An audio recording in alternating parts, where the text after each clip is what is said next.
একজন মুখ্যমন্ত্রীর কনভয় দ্রুত এগিয়ে চলেছে, চারিদিকে কড়া নিরাপত্তা, রাস্তায় পুলিশ মোতায়েন। ঠিক সেই সময় রাস্তার ধারে দাঁড়িয়ে থাকা কয়েকজন ছাত্র হাত নেড়ে মুখ্যমন্ত্রীর দৃষ্টি আকর্ষণের চেষ্টা করেন। সাধারণত এমন পরিস্থিতিতে কোনো কনভয় থামে না, কিন্তু এবার ঘটল এক ব্যতিক্রমী ঘটনা। ধীরে ধীরে কনভয়ের গতি কমে এলো, তারপর রাস্তার মাঝেই থেমে গেল মুখ্যমন্ত্রীর গাড়ি। এরপর যা ঘটলো সেটাই এখন সোশ্যাল মিডিয়ায় ভাইরাল। ঘটনাটি ঘটেছে জলপাইগুড়ি জেলার পাহাড়পুর এলাকায়। সরকারি কর্মসূচি শেষে মুখ্যমন্ত্রী যখন ওই রাস্তা দিয়ে যাচ্ছিলেন, তখন কয়েকজন ছাত্র তার সঙ্গে কথা বলার সুযোগ চান। তাদের উদ্দেশ্য ছিল এলাকার একটি গুরুত্বপূর্ণ সমস্যা সরাসরি মুখ্যমন্ত্রীর নজরে আনা।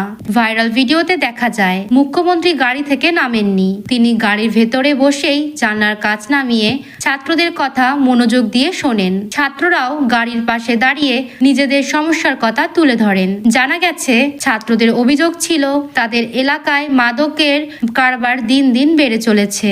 এর প্রভাব পড়েছে স্কুল কলেজ পড়ুয়াদের ওপরও। তাদের দাবি অনেক তরুণ এই নেশার কবলে পড়েছে, তাই দ্রুত প্রশাসনের হস্তক্ষেপ প্রয়োজন। সেই কারণেই মুখ্যমন্ত্রীর সামনে বিষয়টি তুলে ধরার সিদ্ধান্ত নেন তারা। ভিডিওতে আরো দেখা যায় মুখ্যমন্ত্রী ছাত্রদের পুরো বক্তব্য মন দিয়ে শোনেন। এরপর তিনি বিষয়টি গুরুত্ব সহকারে দেখার আশ্বাস দেন। পাশাপাশি ভবিষ্যতে এ ধরনের কোনো গুরুত্বপূর্ণ সমস্যা হলে সরাসরি হোয়াটসঅ্যাপে যোগাযোগ করার কথাও বলেন। বিভিন্ন সংবাদ মাধ্যমের প্রতিবেদন অনুযায়ী তিনি নিজের যোগাযোগের নম্বরও তাদের দেন, যাতে প্রয়োজনে সরাসরি বিষয়টি জানানো যায়। এই ঘটনার ভিডিও সামনে আসতেই মুহূর্তের মধ্যে তা সোশ্যাল মিডিয়ায় ছড়িয়ে পড়ে। অনেকেই মুখ্যমন্ত্রীর এই পদক্ষেপের প্রশংসা করেছেন। তাদের মতে ব্যস্ত সফরের মধ্যেও সাধারণ ছাত্রদের কথা শোনার জন্য সময় বের করা একটি ইতিবাচক দৃষ্টান্ত।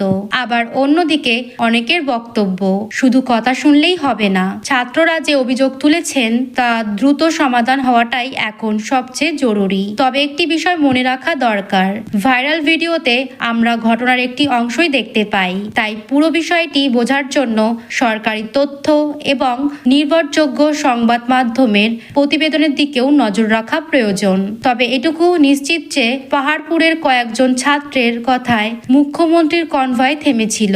তিনি গাড়ি থেকে না নেমেই তাদের কথা ধৈর্য সহকারে শুনেছেন। আর সেই কয়েক মিনিটের ঘটনাই এখন রাজ্য জুড়ে আলোচনার বিষয় হয়ে উঠেছে। এখন দেখার বিষয় ছাত্রদের তোলা অভিযোগের ভিত্তিতে প্রশাসনের পক্ষ থেকে কি পদক্ষেপ নেওয়া হয় এবং এলাকার মাদক সমস্যার বিরুদ্ধে কি ধরনের ব্যবস্থা নেওয়া হয়। এই ঘটনাটি নিয়ে আপনার মত কি? মুখ্যমন্ত্রীর এই পদক্ষেপকে আপনি কিভাবে দেখছেন? কমেন্টে অবশ্যই নিজের মতামত জানান।